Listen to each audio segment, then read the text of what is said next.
প্রায় 20 মিনিট আগে নির্বাচন কমিশন থেকে প্রধান নির্বাচন কমিশনের নেতৃত্বে প্রতিনিধি দল বঙ্গভবনের উদ্দেশ্যে রওনা দিয়েছেন। আমরা এরপরে আমরা যে বিষয়গুলো খোঁজখবর নিয়ে জানতে পেরেছি যে প্রধান নির্বাচন কমিশনার জাতির উদ্দেশ্যে যে ভাষণ দিবেন তফসিল সংক্রান্ত, সেটি নির্বাচন কমিশন ভবনেই রেকর্ড করা হবে।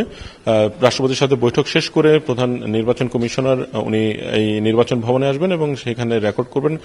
আমরা কয়েকটি এখানে বিষয় জানতে পেরেছি। একটি সূত্র বলছে যে আজ সন্ধ্যায় তফসিল ঘোষণা করা হতে পারে, আর আরেকটি সূত্র বলছে যে আগামীকাল তফসিল ঘোষণা করা হতে পারে।